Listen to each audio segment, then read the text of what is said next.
Hello बच्चों, एक बार फिर से स्वागत है। मैं हूं डॉक्टर राम गोपाल सिंह और मैं बात करूंगा आज लर्निंग के बारे में। जैसा कि आप देख रहे हो, हमने लर्निंग के बारे में बात की। Learning, human learning and machine learning, इन तीन हिस्सों को आज के लेक्चर में डिस्कस करेंगे। लर्निंग के साथ आप सबका अनुभव बचपन से ही जुड़ा हुआ है और लर्निंग को लेकर के सबके अनुभव भी अलग अलग हैं। कुछ के बड़े मनोरंजक अनुभव हैं, कुछ के बड़े कष्टकारी अनुभव हैं अलग अलग विषयों के साथ में। अब कई बार क्या होता था, जैसे हमने पूछा तुमने लर्न किया, एक टीचर ने आपसे पूछा बचपन में, पहाड़े टेबल याद की। अब टेबल याद करना मतलब रटना हो गया। आपको श्लोक याद हुए कि नहीं, आपको कविता याद हुई कि नहीं, पोयम याद हुई कि नहीं। लोग तो सवाल के सवाल रट डालते हैं, आज भी रटते हैं। तो क्या वही लर्निंग ही लर्निंग है? जो रट मारे थे बिना समझे बिना सोचे, क्या वो उसको हम लर्निंग कहेंगे? तो लर्निंग की एक बड़ी ही व्यापक, बड़ी ही स्पष्ट परिभाषा है। सबसे पहले तो हम उसको समझें, क्योंकि उसको समझेंगे तो हम रिलेट कर पाएंगे कि आखिर मशीन को लर्न कब कहा जाता है, ह्यूमन को लर्न कब कहा जाता है।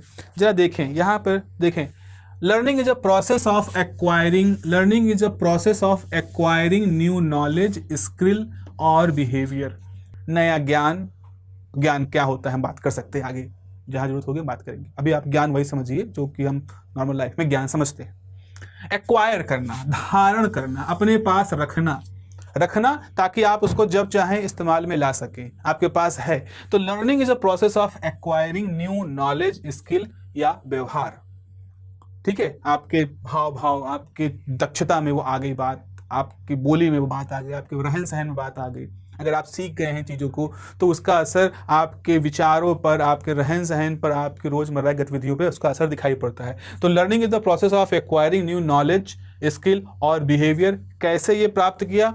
थ्रू एक्सपीरियंस, स्टडी और बीइंग टॉट। और आपने ये जो नॉलेज, जो स्किल, ये जो बिहेवियर मॉडिफिकेशंस आपके अंदर आए हैं, वो कैसे आपको मिले? अनुभव के द्वारा। आपने लोगों को देखा, आपने लोगों को समझा, लोगों को गहराई से समझा, सिचुएशन गहराई समझा, और या आपने पढ़ाई की, पुराने लोगों के अनुभवों को सुना, पढ़ा, उस पर डिस्कशन किया, या आपको किसी ने स्पष्ट रूप से सिखाया। जिससे कहते हैं ना, समय सबसे बड़ा शिक्षक है, तो वो टॉट कर रहा है, वो आपको टीच कर रहा है। तो होता क्या है?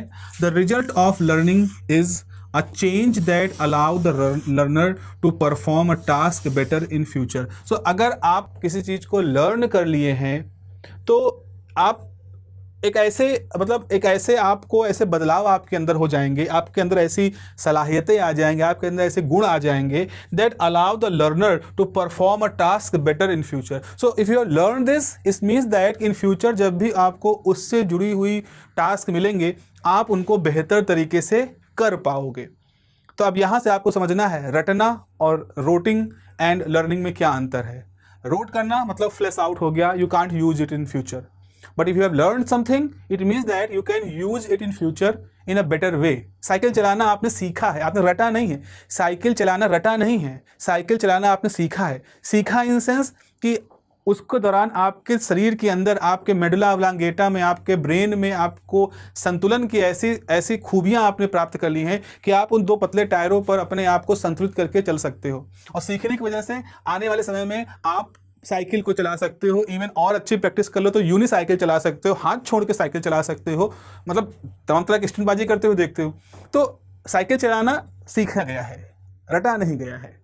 और हो सकता है आपने कोई श्लोक जो आपको याद नहीं है वो आपने कभी रटा हो। अगर आपने सीखा होता तो वो आपके अंदर एब्जॉर्ब हो चुका होता। जो चीज़ें आपने सीखी वो आपके अंदर हैं, वो आपके अंदर एब्जॉर्ब है। भाषा आपने सीख ली है, आपने हिंदी सीख ली है, तो आप किसी भी तरह के अपने किसी भी तरह के इमोशन को तोड़ मरोड़ के ऐंठ वैंठ के उसको आप समझा ले जाते हो। समझो ना इस बात को। अब ग्रामर आपने रटी हो, शायद आपने present indefinite, past future, past perfect, future perfect, past present perfect, ये सारे टेंसेस आपने शायद रटे थे नियम। इसीलिए जब आज की डेट में आप उनको यूज करना चाहते हो अपनी भाषा में तो आपको कठिनाई होती है कि कैसे यूज करें, कहाँ बीइंग लगाएं, कहाँ हैड लगाएं, कहाँ हैव लगाएं, कहाँ थर्ड फॉर्म, कहाँ सेकेंड फॉर्म। लेकिन हिंदी के साथ ऐसा नहीं है। आप हिंदी बचपन सुनते आ रहे हो, आपने लर्न कर ली। आप किसी पुरुष को ती है नहीं बोलते हो, आप किसी महिला को ता है नहीं, तुम ये नहीं कहते हो कि आप कहाँ जाता है, आप कहाँ जाती हैं, है ना। तो आपने सीखा है, आपने उसको लर्न किया है, वो इनकलकेट हो गया आपके अंदर। तो ये तो हो गई लर्निंग की बात। और याद रखिएगा ये आखिरी वाला हिस्सा है कि if you learn the learner to perform the task better at future. तो ये एक बहुत ही बड़ा पैरामीटर है। अगर सच में सीख लिया है तो आखिर में आगे जा करके उसका उपयोग दिखेगा और बेटर परफॉर्मेंस होगी। बात आती है ह्यूमन लर्निंग की। देखो, ह्यूमंस आज भी ईश्वर की बनाई हुई सबसे बेहतरीन संरचना है, हमेशा रहेंगी। उसका ये जो लर्निंग है, ये बहुत ही कॉम्प्लेक्स प्रोसेस होता है, बहुत ही कॉम्प्लेक्स प्रोसेस होता है। हमने बहुत समय से ब्रेन को समझने की, ह्यूमन लर्निंग को समझने की कोशिश की है, इतनी कोशिश की, लेकिन अभी भी लगता है कि अभी बहुत कुछ है जो सीखना बाकी है। हालांकि उस कोशिश से हमने कुछ हद तक न्यूरॉन से मिलता जुलता आर्टिफिशियल न्यूरल नेटवर्क बना लिया, कुछ हद तक हम आर्टिफिशियल इंटेलिजेंस में जो बात कर रहे हैं वहाँ तक जा रहे हैं। लेकिन अगर आप आर्टिफिशियल इंटेलिजेंस को और ह्यूमन लर्निंग की इस गैप को समझोगे तो बहुत बड़ा गैप है।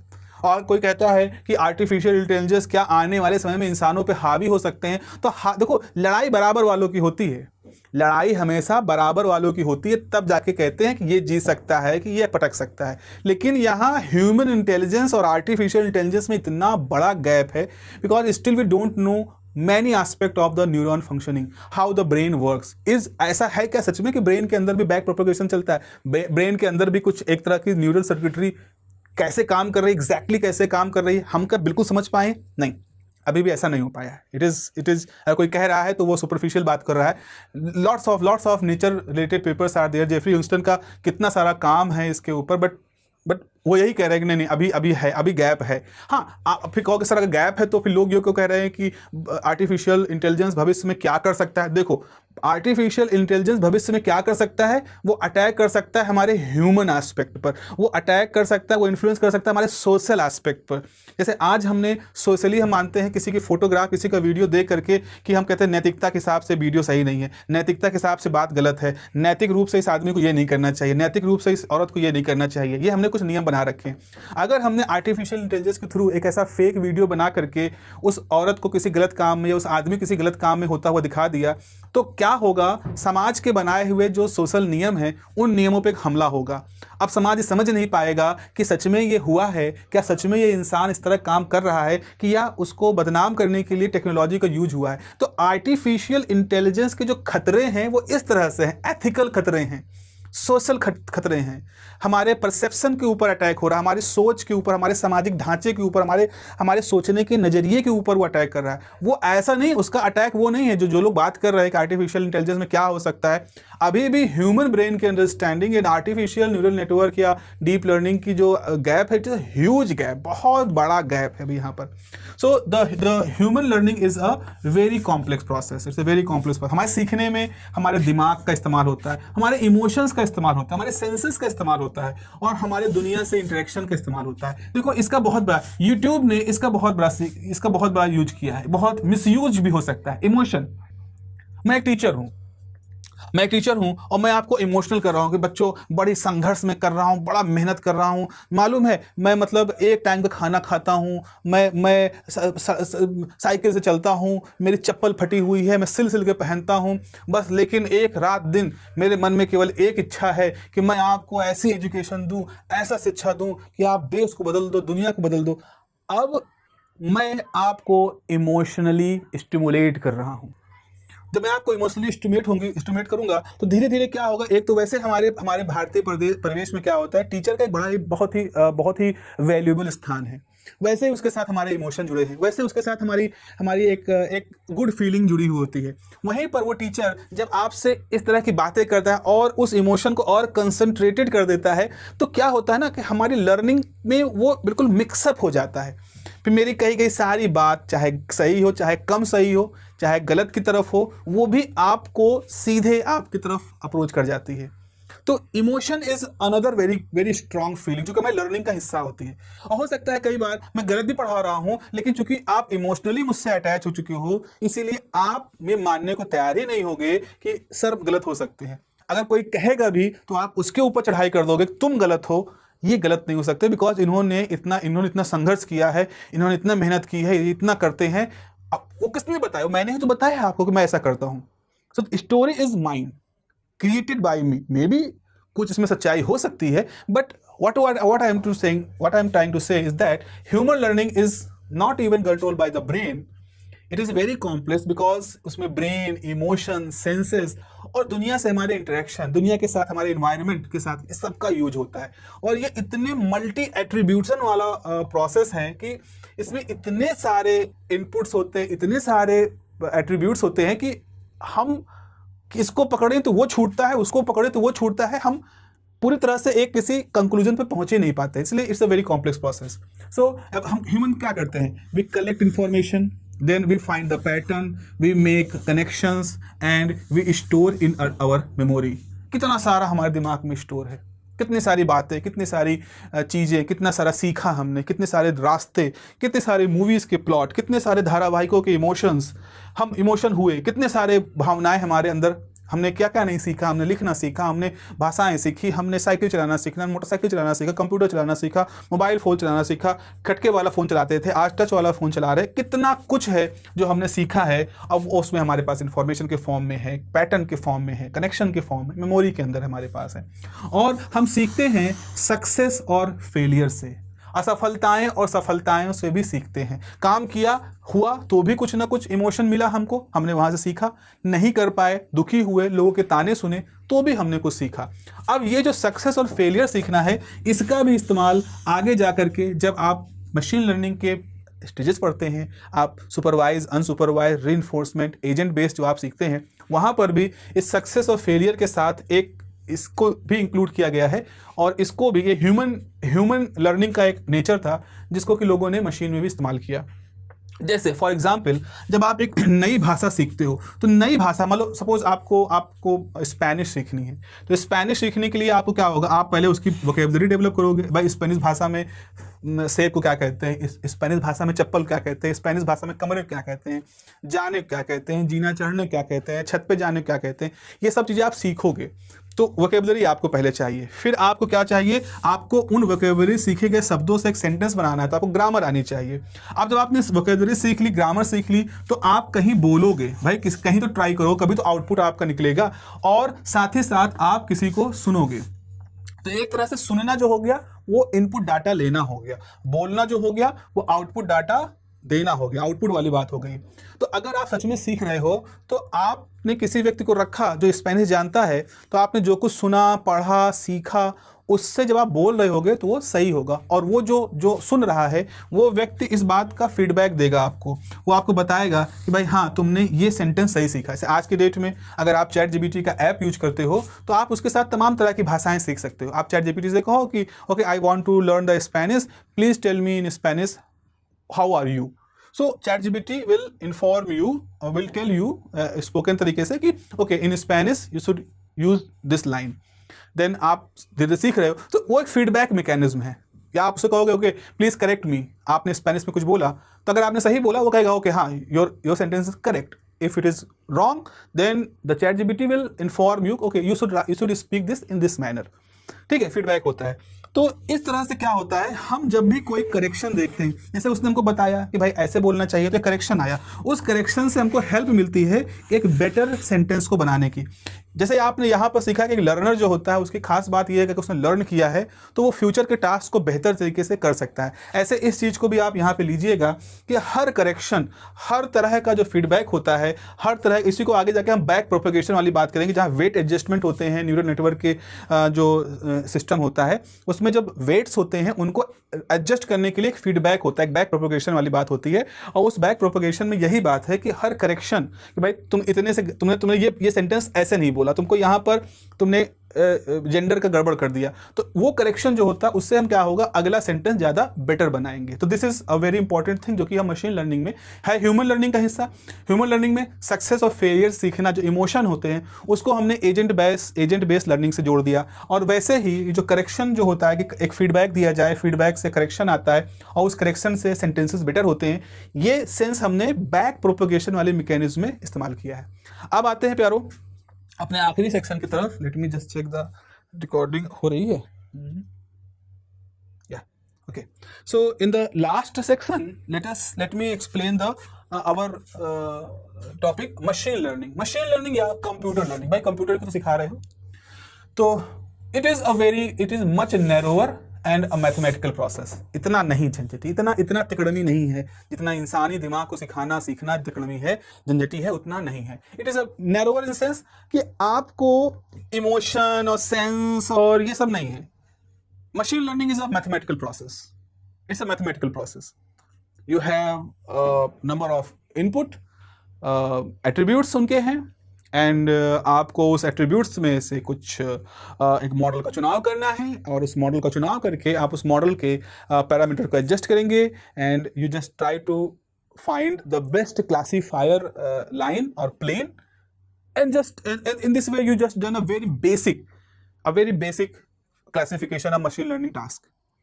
So it is a very much mathematical, इसीलिए मैंने यहाँ पे लिखा है कि machine learning is a very narrower in sense, इतना नहीं है brain, emotion, sense, interaction, ये सब नहीं है, it's a very mathematical process. अब क्या होता है कि हम आपको डाटा देंगे, input data, and you need to find the pattern in the data.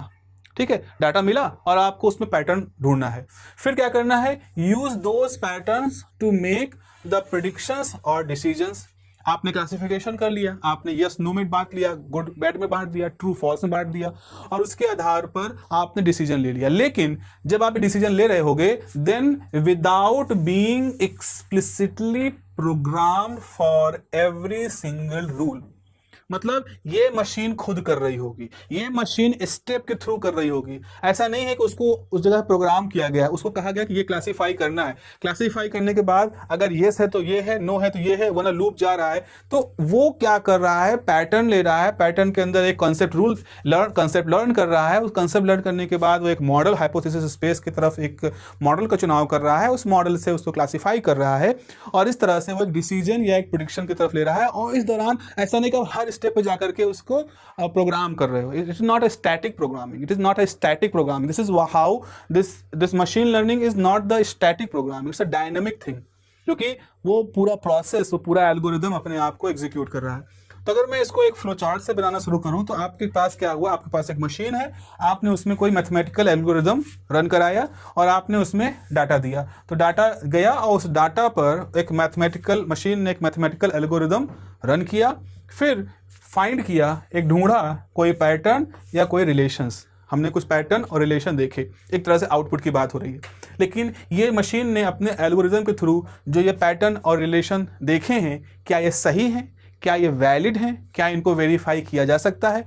तो हम सुपरवाइज लर्निंग के एक रिजम में क्या करते हैं, हम उनको वेरीफाई करते हैं, हम सुपरवाइज करते हैं, हम खुद, मतलब हमने कुछ ऐसा तरीका बना रखा है डाटा को लेकर के, ट्रेनिंग डाटा, एक कन्फर्म करने वाला डाटा, उसको लेकर के कि हमने वेरीफाई किया, हाँ भाई होता है ये, this is true, this pattern in this relation is as per the norm, सही है. तो जैसे हमने कहा यस, देन हमारी मशीन लर्न कर ली, हमारा मॉडल लर्न कर लिया. Now we have a model. अब उस मॉडल को आप डिप्लॉय कर सकते हैं ऐप के रूप में, वेबसाइट के रूप में. तो चैट जीपीटी ने जो अपना ये लॉन्च किया था, चैट जीपीटी, उससे पहले उसने यही सब किया था, बहुत सारा डाटा से ट्रेन किया, फिर उसके अंदर एल्गोरिदम रन किए, हिट एंड ट्रायल किए, एरर्स आई उनको दूर किया गया, फिर ट्रेन किया गया, और ऐसा करके करते करते करते आफ्टर सर्टेन पीरियड उसने इस चीज़ को फिर लॉन्च किया. और फिर लॉन्च करने के बाद भी उसमें काफ़ी एरर आ रही थी शुरुआत में, फिर लोगों ने जैसे जैसे उस पर परफॉर्म किया, उसमें फीडबैक दिया. आप याद करो, जब आप चैट जीपीटी या किसी भी एआई टूल का इस्तेमाल करते हो तो आपका रिस्पॉन्स आता है, आपने इमेज बनवाई, आपका इमेज आ गया, उसके नीचे आपसे कुछ पूछते हैं, थम्स अप करो if it is correct, thumbs down करो if it is not correct, या आप उसके बारे में लिख सकते हो, no this image is not good, please correct it, इसके अंदर ये नहीं सही है. तो जब आप ऐसा करते हो तो आप उसको सुपरवाइज कर रहे हो, आप उसको और टीच करा रहे हो, उसको और टीच कर रहे हो और उसको लर्न करा रहे हो. तो इस तरह से ये जो सिस्टम्स हैं, ये जो आपके चैट जीपीटी या जितने भी लार्ज लैंग्वेज मॉडल या डिफ्यूज मॉडल या एआई मॉडल जो हैं, ये क्या कर रहे हैं, काम करते करते और भी समझदार होते जा रहे हैं और अच्छा लर्न करते जा रहे हैं. जैसा मैंने कहा कि जो कि लर्न कर रहे हैं, इसीलिए the learner to must perform the task better in future. इसीलिए आप देख रहे हो उनके जवाब और अच्छे से अच्छे होते जा रहे हैं. आप रोज दर रोज, चूंकि चैट जीपीटी को आप ट्रेन कर रहे हो, अब आप पूरी दुनिया उनको ट्रेन कर रही है, उनके मॉडल भी ट्रेन कर रहे हैं, उसके आप कुछ इनपुट देते हो, फिर कहते हो नहीं ये सही नहीं है, ये सही ऐसे लिखो, इसको वैसे लिखो, वो ट्रेन हो रहा है. और चूंकि लर्न कर रहा है, इसका मतलब फ्यूचर के जो टास्क उसको और बेटर करेगा. तो इस तरह से ये सारे मॉडल और बेहतर बेहतर और बेहतर होते जा रहे हैं, क्योंकि हम उनको टीच करा रहे हैं, लर्न करा रहे हैं, और लर्न कराने में हमारे फीडबैक का भी इस्तेमाल हो रहा है, और उस फीडबैक से हम इस वेरिफिकेशन वाले प्रोसेस को करवाते हैं, जिससे कि हमारा मशीन जो होता है वो सीखता है, मशीन लर्न करता है. So this is the learning, human learning and machine learning. Okay, so in the next topic we are going to discuss the Tom Michel book, a very famous concept, that is the learning. What is the learning problem?